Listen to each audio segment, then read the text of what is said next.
So, uh, today I want to talk to you about how to look at your life as an explorer rather than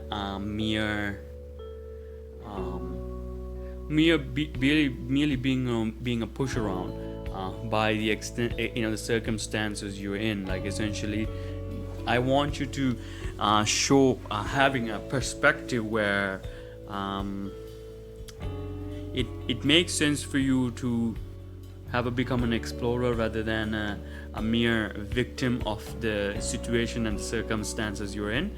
And I want to talk about also what are some of the techniques that I've used in terms of how to develop this empowerment and develop this way of looking in life where it doesn't seem like you don't have any control of what happens. And a lot of the things that I see that people having issues is that they often feel they don't have any control, and there's nobody to help, and there's no kindness or no love, or there's no resources, and they continually go in ways that they might not be beneficial for them. And that's one of the main reasons I actually realized is that the amount of number of perspectives we have in our lives are very limited, and because of our perspectives are so limited, we often get lost when other people do things or say things that doesn't meet the way you have believe things.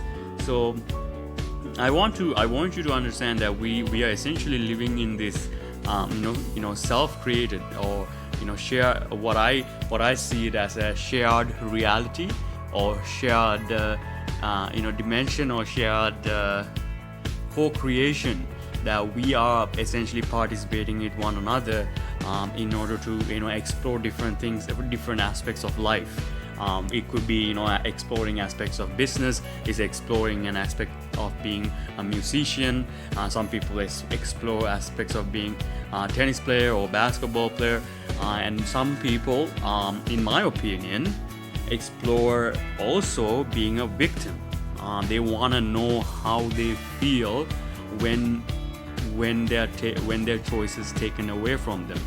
And I feel that most of the people in this planet are enjoying that experience of playing victim so much that they have become addicted to it, that they purposely don't want to retain or to do not want to bring sovereignty to themselves, or freedom to themselves, and the reason for that is that they do not know how to go, or how to yield that kind of power, that gives you the ability to make the decisions you want to make, and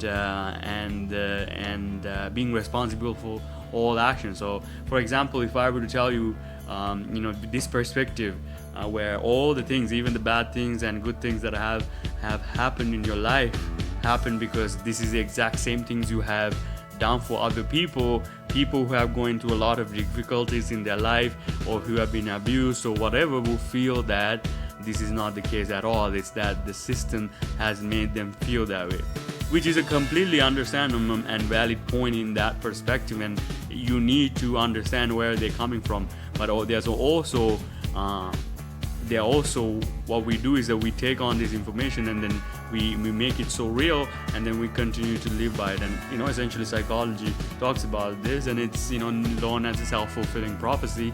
And a lot of the time we use self-fulfilling prophecy using confirmation bias. We continually confirm the biases we see. But what I'm saying is that when you take on multiple perspectives about the same reality, you no longer need to be biased by your own way. The ability to drop some of the beliefs you have, and how quickly you can implement new beliefs, will also give you the ability to liberate and bring inner peace to yourself. Because some of the beliefs you have, you need to understand yourself, is not very good for you. It continually puts in a situation that it makes your mind so helpless when you go through difficult times.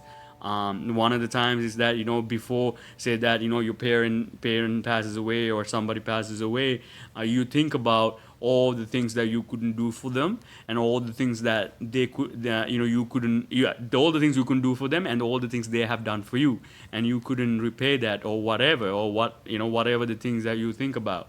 And a lot of the time we just go back and forth, like, oh, I should have done that, I should have done this, I should have, looked at, taken care of my parent, and all the love that you should have felt earlier is now being felt after they pass away. And then they, always, develop regret, and live in a ways that, they feel like they're not no longer enough, they don't feel happy and whatnot.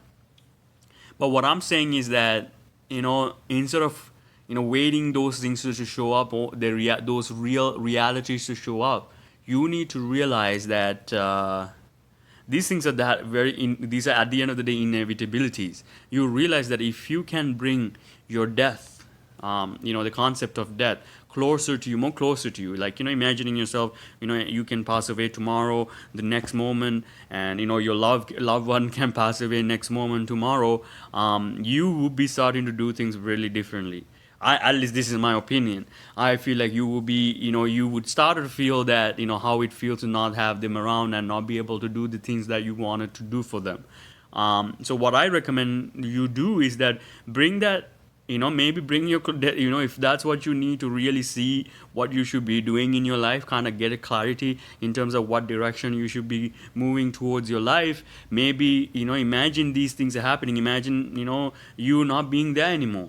Right? What would you want to have left before you die? Would you want to have left, created harmony among people, or would you have created disharmony and only worried about maybe your job title or your business or how much profit you made or how much status you got or how much political power you have received? Would you rather leave that, which at the end of the day you cannot carry over, right? Whatever the things you can, you do before your death, you can carry over. But what you could maybe do is that maybe bring your death a little closer to you, and let that death itself be the blessing on what you need to do. You have to become essentially so strong you even use death as your blessing. That's the kind of liberation, that kind of freedom I'm talking about. That's the kind of sovereignty I'm referring to. This is not easy stuff.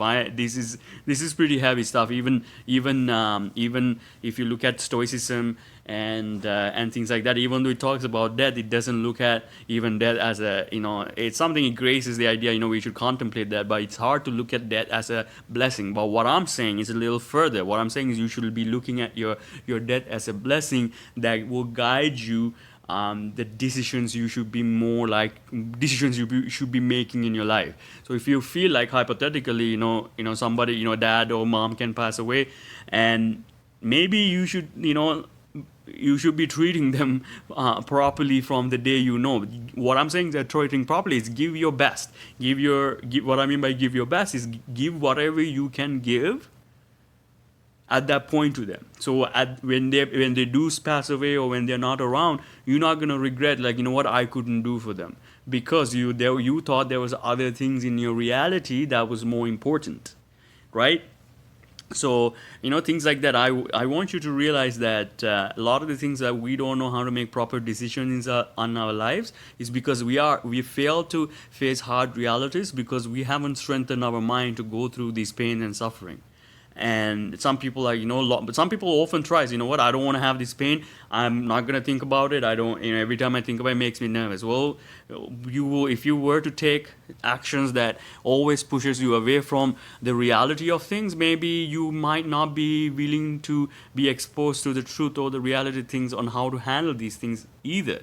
So, it's like this. It's like, say that, imagine this. Imagine the universe works like this. Say that there's good decisions that you should do. Hypothetically, let's say those are the decisions that perceived good decisions, right? Every good decision is situated upon the society you're in, and I'll talk about how to differentiate between, in my perspective, what I differentiate between good and bad. And simply, to summarize, I would consider something good, in my opinion, is when you perceptually speaking, you add more choices to somebody's life. That's because they can now have multiple probabilities they can take on if they feel one of them is failing. What I consider to be doing bad to somebody is when they perceive as their options have taken away by somebody, either me or some other form, by a government, some politician.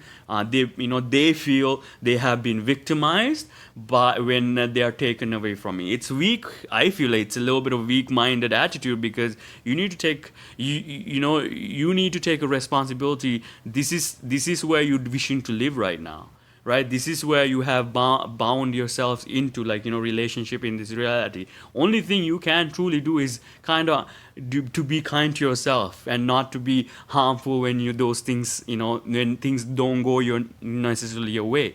But coming back to the point is that, the best way to understand, in terms of what you need to do in your life, see if when you bring death closer to yourself, when you bring it, does the decisions that you have now given, the choices that you've given, does it actually increases your choices that you have for, increase the choices somebody has in their life? It could be simple things as, just being a great listener, right? It could be simple as that. It could be simple as, creating these videos for you to listen and have another perspective, and maybe, you can approach life different way. You need to understand much of our perception or our story is what our limitations are. And these stories have been infused by cultural understanding and familial understanding and region understanding and things like that. And all these are, if you look at it in deeply, are temporal, and they do not retain their integrity over time. And then that's the nature of all knowledge. And I mean, if you look at Bible, Adam taking a bite apple off the apple tree, it's a sign of taking, he has internalized the knowledge that he has come across. Therefore he's living by this knowledge rather than experiencing or exploring the all aspects of life. And when we, especially when, I see that, when you're affiliated with a specific political party, you don't really want to hear what the other party is saying. And you can see that how that can lead you to a, difficult ground or difficult situation. But I recommend, or I offer you another perspective where, why don't you take the best of each of the politicians and come up with your own framework there, and understand these politicians at the end of the day are doing the right thing as well. Become an explorer that way. Where you try to understand other in a different light. Even if you look at these police officers, you can see these guys wake up in the morning and going to protect others. Much of these guys don't make sometimes enough good money. Like you can say like, oh, they make like 60, 100, 80, 100K, whatever the number you give it to, whatever that they do. And if you want to just judge them by the number they make, maybe you need to understand a little bit more about them, where you need to see the love that they are showing us. They are waking up, going to work, doing things that they take care of us. I'm not saying all cops are good. I'm not saying all cops are bad. I'm saying this is essentially the type group of people. Majority of them are waking up more in the morning. Goes to work, and also tell bye to their kids, and they might even think I might not even come home if something serious goes on. So you need to see these things among the people who are taking care of us, right? This is another group, and also you can take a look at these firefighters. The amount of they put into, you can say like, oh, they just may be chilling until their fire happens. But, you need to understand there's somebody there who wants to do that, to want to go help another being, not to want to go save somebody's life. It's great that they're getting paid to do whatever they like to do, and that's what it should be. I think we need to see that. And the same thing with doctors and nurses. And especially I saw when I went to when my dad was in the ICU, and then, some people I know, not all nurses and all the doctors will always talk nice to you. Understand, look at how much work they're doing. We ask them to do both customer service and also do the technical things that they need to do to keep us alive. And when they don't do the things you want to do, then you get upset with them. But understand their perspective, that they have a family, they have beliefs, they have fears, they have difficulties in their life just as you do, right? So if you don't understand these things, then why would another person understand? Maybe you need to be the example who understand things about other people this way. This is another, I don't want to get into this type of conversation, but even like think about people who come, like, if somebody comes and steal your stuff.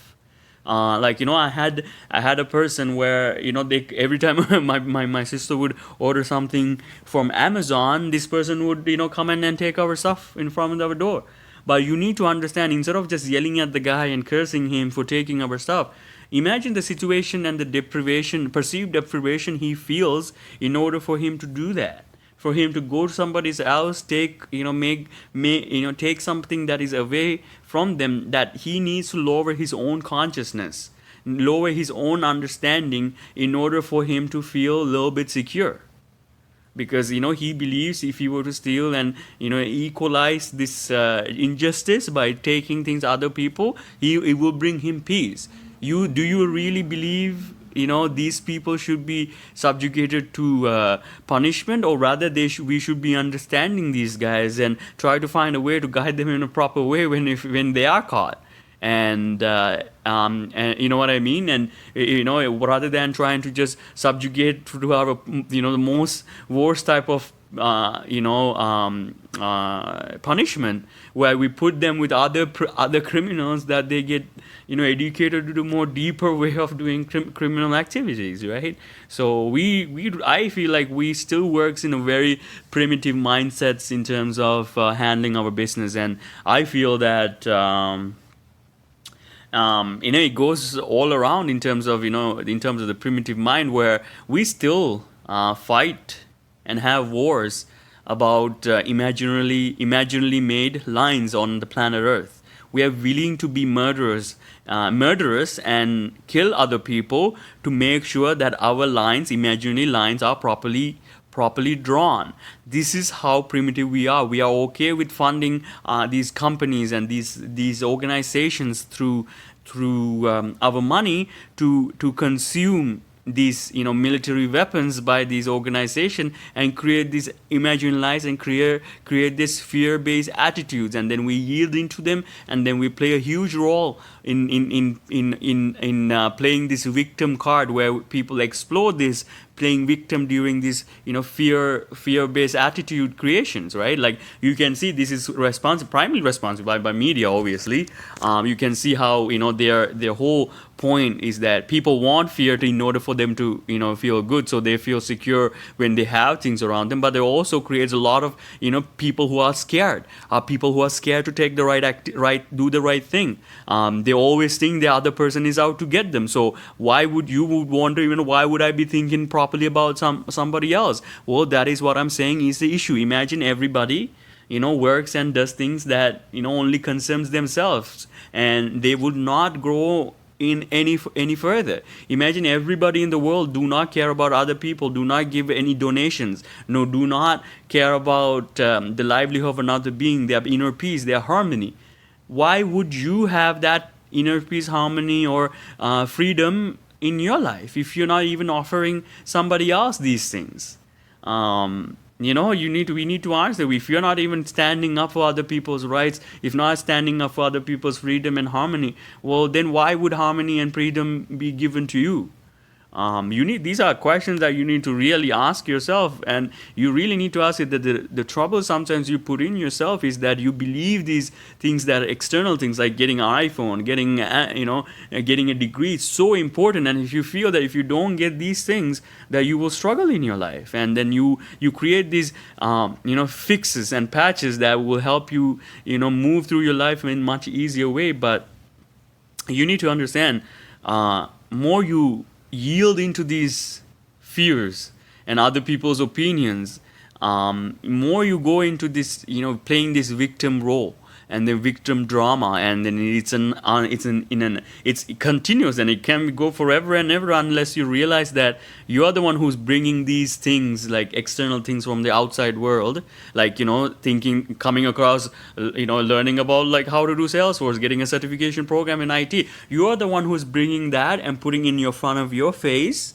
right? And then thinking, if I were to go do this, I would be able to get a job, and therefore I would be happy, blah blah blah, I can have a family, blah blah blah. You're stepping all these things out. If this were to go right, you're situating your whole personality with an external thing that was you just find out, while that external thing doesn't even belong to you. It's, somebody can say like, Salesforce or this certification is a fraud, and everybody who got this certification or whatever now disappointed. You see how easy to shake your personality? It's the same way when somebody takes, somebody disrespects somebody's degree. They take it so personally because, you've invested, it makes sense. You invested a lot of time, and you invested a lot of effort, and you paid a lot of money to get that degree, and it's not nice for another person to come and make fun of it, right? But it is valid. It is valid because you did that work. But at the end of the day, you're not the one who created the degree program. It's somebody else. Somebody worked hard to became an entrepreneurship mind, create that university, hired the right professors, and got the whole thing together. Even to claim that you are the one who got that degree and not acknowledging the people that have helped you, which is your parents, the people who, created the university, the people who have, your professors and the admin staff. Everybody has a played a role in your success, in your identity that you got the degree. It does not just solely belong to you. Yes, you did put the effort. So did other people in order to make it happen for you. But when we take ownership, when mind sees something, it wants to take ownership. And when you want to take ownership, it doesn't know what it's doing sometimes. That's why you need to now look at your own mind as a child that needs to be taught to do the proper thing, to do the right thing, even if it's difficult. Especially when if you're like, if it's difficult to do the right thing, well, then understand it's always will be difficult to do the right thing. What I'm saying is that even when you can do the right thing, understand, look, I cannot do the right thing right now because of why I'm attached to this. I cannot, go meditate right now, or I cannot do, go into learning about how to do the thing right now because I have these things that I have, I've signed up to do already. So these things are preventing me. Understand that's your weakness, that you cannot do the right thing because you want other things more. So that means you love having those cravings or attachments.